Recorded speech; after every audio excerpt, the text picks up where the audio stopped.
Bem, os irmãos, então abram vossas Bíblias, continuando o estudo de Provérbios, capítulo 22, nós paramos no versículo 17, se eu não me engano, mas ia continuar no versículo 18, mas vamos ler o versículo 17 para emendar bem o entendimento, o assunto. No versículo 17 de Provérbio de Salomão, capítulo 22, diz assim, lemos aquele dia, terminamos nesse versículo. Inclina o teu ouvido e ouve as palavras dos sábios e aplica o teu coração na minha sabedoria. Então ele está dizendo que nós devemos, falando para o seu povo, inclinar o seu ouvido com muita atenção, ouve as palavras dos sábios. Sábios aqui são os sábios em Cristo, que conhecem a palavra de Deus quando está pregando, e na parte espiritual. Não é os sábios deste mundo. E aplica o teu coração na minha sabedoria, na sabedoria de Deus, que nós devemos aplicar o nosso coração na palavra de Deus, tudo que a Bíblia nos exorta, tudo que nós aprendemos através da palavra de Deus, da leitura, isso não é vão. Vamos carregar isso para todo sempre. Sempre nós, a cada momento de nossas vidas, nós precisamos de usar a Bíblia, correr a Bíblia, sobre conhecimento, sobre discernimento. Então, como diz lá em Romanos, capítulo 10, versículo 17, lá ele diz, de sorte que a fé é pelo ouvir, olha bem, e o ouvir pela palavra de Deus. Não tem como nós termos fé, alcançar algo espiritual, a coisa que a gente não vê, se não for pela fé. Mas ele disse, de sorte que a fé é pelo ouvir. Agora você vai ouvir, aí você vai ter fé. Se é verdade ou não é. Você vai ouvir a leitura, vai ouvir a explicação, então você vai ter fé. E o ouvir pela palavra de Deus. Não é ter tudo que você ouvir, você vai ter fé. Fé no que o homem fala, muitas coisas do mundo. Mas a fé que ele fala, ouvir o que é a palavra de Deus. E no versículo 18, ele diz assim, porque será coisa deliciosa quando as guardares dentro de ti, e juntamente sejam ordenadas em teus lábios. Então, este versículo aqui, ele se enquadra as palavras perfeitamente. Deve nos enquadrar, que o Espírito Santo, ele enquadra essas palavras perfeitamente para o zelo. Nós devemos zelar, ter zelo, ter cuidado quando nós ouvimos a palavra de Deus. Quando nós ouvimos a palavra de Deus, e como que nós vamos fazer dela na nossa vida? A palavra de Deus, ela deve fazer parte de nossas vidas, de nós mesmos, de cada um de nós. De todo o tempo de nossa vida, que nós estamos aqui na terra, vivendo, então a palavra de Deus, ela deve fazer morada em nós. Cada lugar que nós vamos. Então ele diz: porque será coisa deliciosa quando as guardarem dentro de ti. Quando nós guardamos, ouvimos, aprendemos e guardamos dentro de nós a palavra de Deus. A palavra de Deus não deve só ficar aqui e pronto. Porque se fechar a Bíblia e deixar ela só fechada o tempo todo, então a palavra de Deus se torna em vão nas nossas vidas. Então nós devemos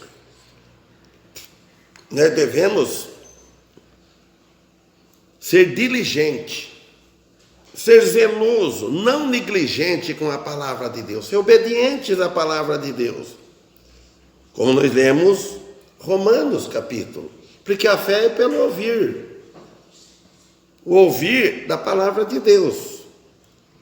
E no versículo 20 ele disse: não te tenho porventura escrito coisas excelentes sobre conselhos e ciência, para te fazer saber a certeza das razões verdadeiras, para que possas responder razões de verdade aos que a ti forem enviados.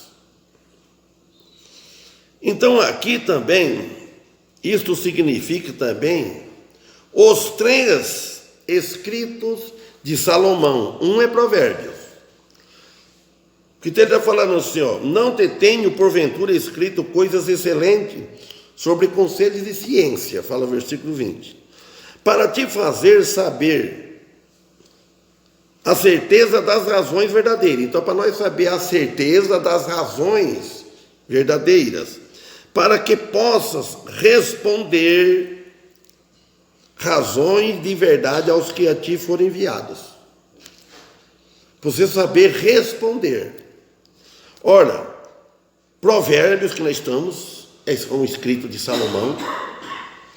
Eclesiastes também é um escrito de Salomão. E qual é o outro? Vocês sabem que é o terceiro livro.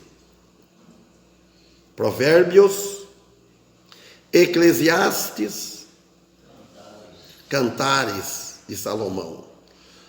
Parece que lá no último capítulo, capítulo 8, parece, versículo 11, já fala o nome de Salomão lá. Então, a palavra de Deus, ela é verdade pura, a palavra de Deus. A palavra do homem, não. Se o pregador ele está sendo fiel à palavra de Deus, então a palavra é pura. A palavra que ele está dizendo, ela não só contém a verdade, como contém, de fato, é a verdade. Mas precisa ler com fé, com entendimento e falar dela. Se nós só lermos a palavra de Deus e ficar para nós mesmos, então ela não tem, só tem valor para nós, só vai instruir a mim, só eu com você usufruir da palavra de Deus. Não, nós devemos passar para frente. Olha como é que ensina bem a palavra de Deus. 22. Não roubes ao pobre, porque é pobre, e nem atropeles na porta o que está aflito. Porque o Senhor julgará a causa deles, e despojará a alma daqueles que os despojarem. Então, é óbvio que Deus olha muito severamente para aqueles que oprimem os aflitos. Aquele que fica aqui é rico, que está no poder, que ele está no comando, ou ele é patrão. Se ele começar a oprimir severamente o aflito, então o Senhor julgará a causa de cada um. Irmãos, a Bíblia disse que cada palavra ociosa que sai da nossa boca, né, vai dar conta dela um dia. Agora, vocês sabem o que quer dizer palavras ociosas? Isso nós falamos muito. Palavra que não tem valor. Palavras vadias. Palavras vãs.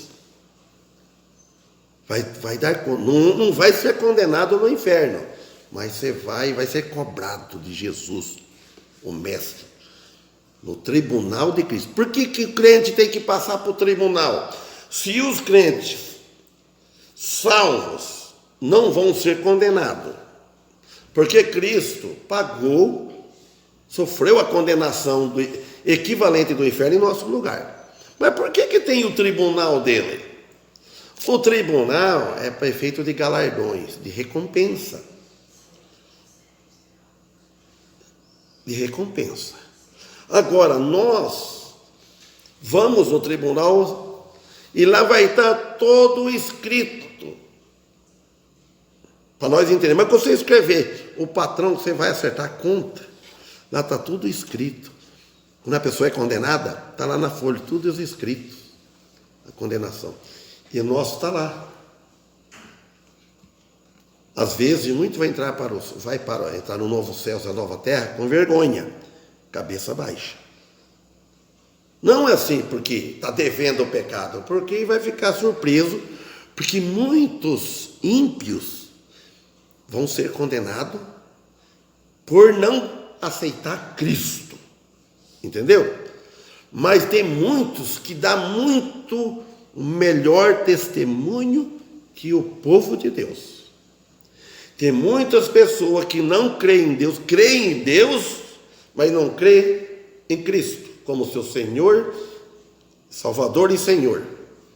Mas só que ele faz mais bem para as pessoas, para os pobres, serve mais a Deus,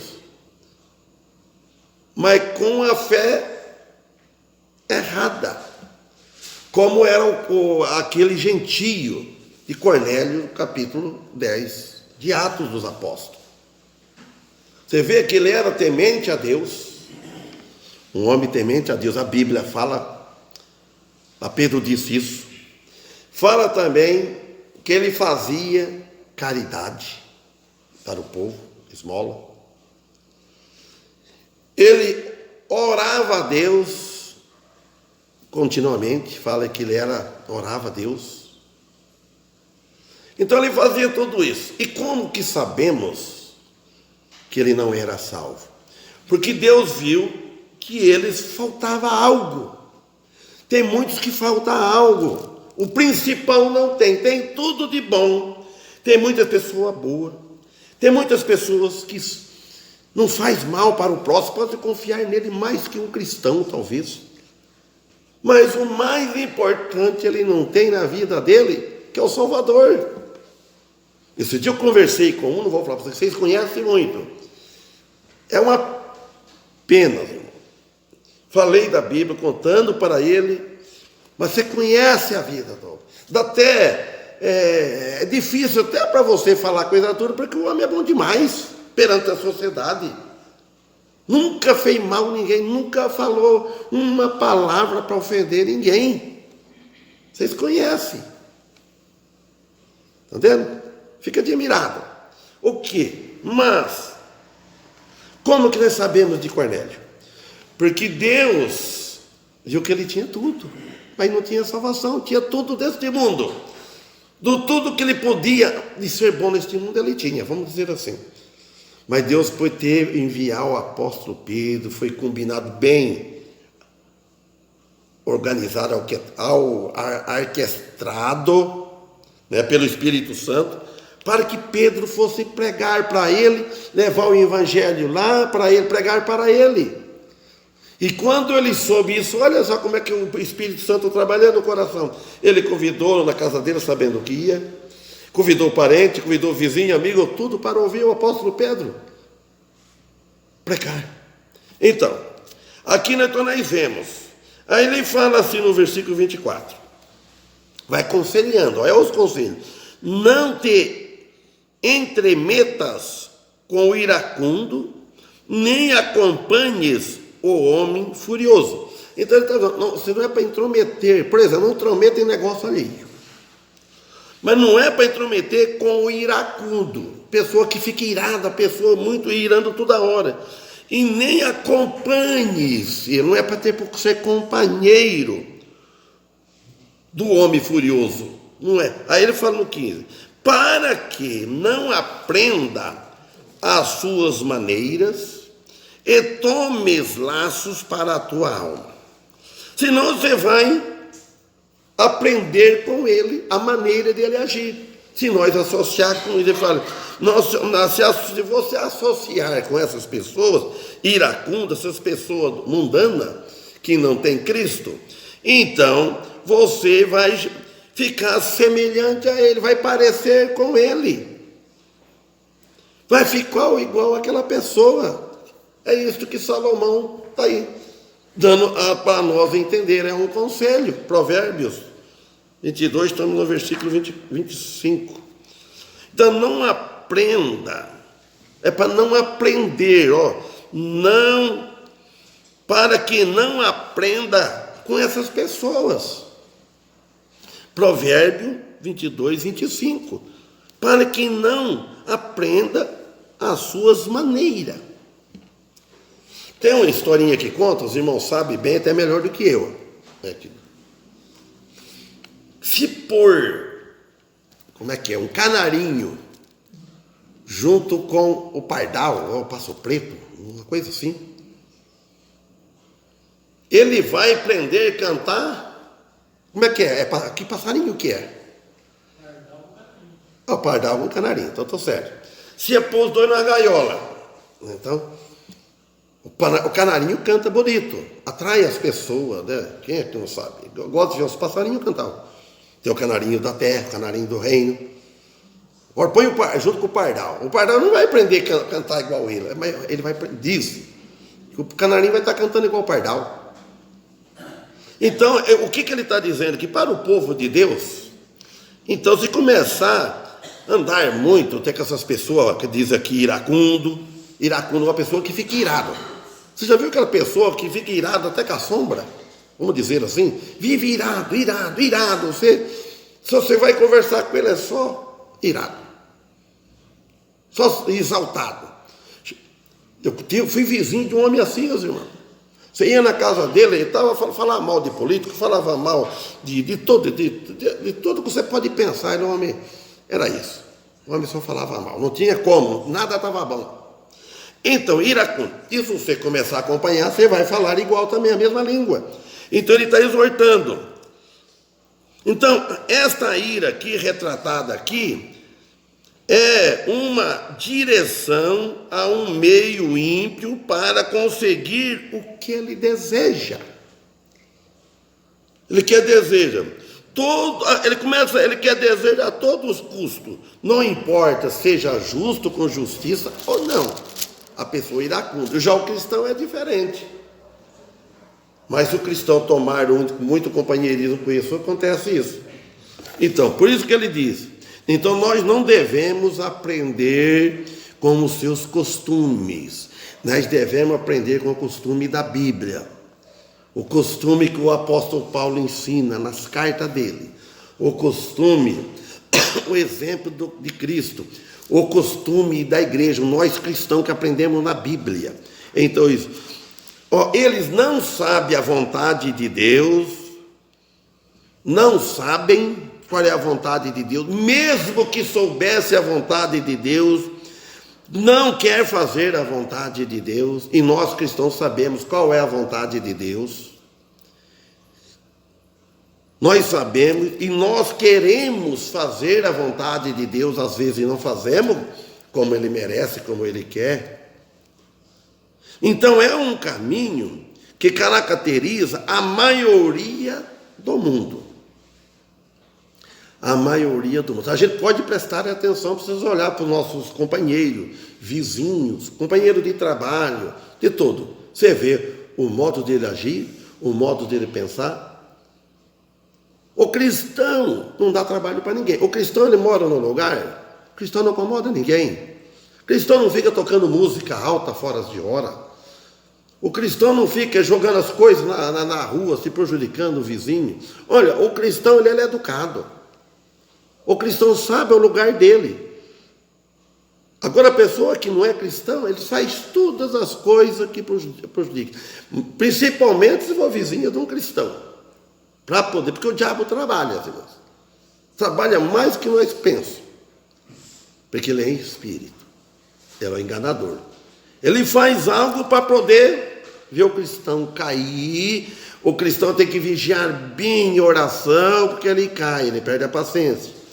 Significa que os cristãos não devem associar com eles, com o mundo. Porque Paulo mesmo disse, né? Não vamos ler lá, né? Não vos prendais a um jugo desigual com os infiéis. Aí é tudo. Porque agora no versículo 26 e 27 que eu falei aquela hora, para vocês, olha bem. Não estejas entre os que se comprometem e nem entre os fiadores de dívidas. Eu já fiz isso, fui fiador de dívida, mas ele fala, não esteja entre os que se comprometem, e nem entre os fiadores de dívida, quer dizer, você vai fazer igual eles. 27. Pois se não tiveres como pagar, permitirias tu que tirasse até a tua cama de debaixo de ti? Porque se a pessoa for fiador, ele vai se comprometer. Primeiramente, ele peca, porque ele vai assumir uma coisa de amanhã, que ele nem sabe se vai estar vivo. Mas interessante, eu não sei como é que está a versão fiel que eu esqueci de ler. Se fala que tirasse até a tua cama de debaixo de ti. Fala, irmão Paulo. Porque a cama é a que você usa mais. A cama você dorme nela. Então você vai vender tudo que você tem. Se você tem carro, uma dívida grande, vamos dizer assim, tem que vender carro, vender isso, vende tudo, vende. Se vender, tira até a tua cama, vamos dizer assim. Você vai dormir no chão. Então, os que se comprometem tem que ver como fazer contrato. Primeiro, ler primeiro o contrato. E quase ninguém ler. Você já viu aquele ditado, nunca deve assinar papel em branco? Você nunca assina uma coisa sem olhar? Eu vim lá em Bauru e eu fui assinar, a pessoa mandou assim, ele estava com pressa. Não, pode assinar. Ele falou, mas eu preciso assinar o que se trata aqui, no serviço. Ainda, imagina só, o negócio, a folha de ponto. E se ele prejudica, põe fora, você não perdeu nem um dia lá, mas na folha de ponto é que manda. Então, você tem que ver lá se está certo, se está batendo. Né? Então, também não se apresse a fazer isto, a menos que você saiba exatamente o que está fazendo, com fé. Eu já fiz eu sei que tem irmão que faz, que eu também já fiz, de associar no cartão de crédito. Então, já fiz isso, pegar o cartão de crédito, de comprar algo para a pessoa, então a pessoa perguntou, eu pago metade, você paga metade, a outra metade, aqui tá bom. Você vai, 10 prestações. Isso. Mas a gente já tem uma base, um cálculo que eu já tinha, né? Que não vai me prejudicar. Se passa assim, um pouco apertado assim, que vai gastar uma coisa a mais, que você não vai usufruir daquilo, mas você vai fazer um bem, vai ajudar, você tem condições. Então, é muito perigoso isso daí. Então, as fianças, irmão, por dívida, se refere aqui a garantir a dívida de alguém. Se você for avalista, endossar, precisa ter muito cuidado. Porque a pessoa chama e você vai garantir, é responsável. Garantir a vida de alguém, não deve. Então é por isso que nós nunca deve se meter em tal um acordo, a menos que você mesmo está preparado para pagar a dívida. Não, eu estou preparado para pagar a dívida, não vou fazer para ajudar, e a intenção da gente, a fé é confiar que a pessoa vai pagar. Então é diferente. Porque é isso precisamente que nós devemos fazer, estar preparado. Às vezes o cristão, ele leva uma pessoa, ele perde até assim um pouco o nome, por causa dele deixar de servir uma coisa desse tipo. Às vezes você fala 10 favor para alguém. No 11 você não puder fazer, aquele 10 que você fez, perdeu tudo. Mas eu não posso fazer agora, eu lamento. Mas servi 10 vezes, socorri. Porque tem muita gente ingrato. Os cristãos não são assim, mas você tem, entre as pessoas que não entendem, não conhecem a vontade de Deus e aproveita da pessoa cristã que é humilde, que é bom de coração. É esses que sofrem. Porque a gente quer ajudar, tem amor, quer fazer, você sofre. Então, o versículo 28. Não traspasses o marco antigo que os teus pais estabeleceram. Então, irmãos, isso aqui é uma coisa que vem do berço. Nós não devemos ultrapassar os marcos antigos. Isso falando das coisas antigas, não estou falando da Bíblia. Das coisas que nós aprendemos com os nossos pais. Porque os pais só ensinam coisas boas para o filho. Pai nenhum, não existe nenhum pai louco que ensina um mau caminho para o filho. Ele quer ver o filho crescer direito, crescer bem, ser honesto. Ele quer que o filho vá bem na escola, começa desde pequeno a ensinar os filhos. O pai ensina o filho a não pegar nada aqui a ninguém. Uma vez, eu vou contar para vocês, eu era menino, acho que eu tinha 6 anos, não, mais de 7, uns 8 anos. Eu fui na casa de um primo meu, eu fiquei tão à vontade com o estilingue que ele tinha lá, né? Aquilo, quando saí no jeito, eu passei a mão no estilingue e fui. E descendo com a minha mãe, aquela descida de pedra lá, não sabe o que é. Aí eu arranquei o estilingue, pedra, pá, passarinho, pá. A minha mãe viu aquilo, escuta, porque ela sabia que eu não tinha estilingue. Olha só. Nunca falei isso para meus irmãos, porque eu lembrei isso agora aqui, nunca falei isso para eles. Mas esse estilingue aí. E pressou não. Vai levar o estilingue lá de volta. Vai levar o estilingue. E eu não tive coragem de chegar lá. Eu peguei, joguei lá na área lá. Então, pronto. Então, e se a minha mãe ficasse quieta com dó de mim? Eu, molequinho, 8 anos de idade. Quantos anos tem os filhos do Zé Quitério, irmão da Damião? 8 anos. Não, daquela idade, aquele jeito, aquele tamanho dele, magro, igual, tudo. Então, fiz isso. Ele já morreu, o estilingue é do meu primo, Getúlio. Moleque também que eu, 6 meses mais velho do que eu, Getúlio. Então, e se ela deixasse? Eu não podia habituar. É assim, o pai, quando vê o filho parecer uma coisa estranha, que não é previsível, faz ele devolver. Dá uma dura, fala que é roubar, fala que é isso. E pronto. Então o pai ensina o filho a não pegar nada que ninguém, ensina os filhos a respeitar os mais velhos. Hoje ninguém ensina agora, porque naquele tempo tinha uma moda de fazer da mão, assim, ó, de mão junta com os velhos. Não passava nas casas, não passavam na frente quando os pais estavam conversando. A educação era outra, irmãos. Os velhos da minha idade sabem tudo disso. Naquele tempo, se estava o pai conversando com um visitante, você não podia passar no meio, porque você tinha cuidado. Era um ensinamento rígido. E na escola, a professora tinha a autoridade, não é que não, já elas batiam, era a segunda mãe. Não obedecesse a professora para ver se não apanhava na escola. Educa ou não educa? Era vara, era régua, era puxão de orelha. Eu acho que todos aqui da minha idade apanhou de professor, porque eu apanhei muito. Apanhava. Contudo que em casa é educado, mas você passava a fazer qualquer coisa, a professora batia. E a mãe, uma vez, ainda escreveu um bilhete assim para a professora, que se eu fazer negócio, era para bater, deu mais força ainda. Não tinha esse negócio que a professora batia, chega em casa, o pai passava a mão, não. Era para vestir o couro, era para andar na linha.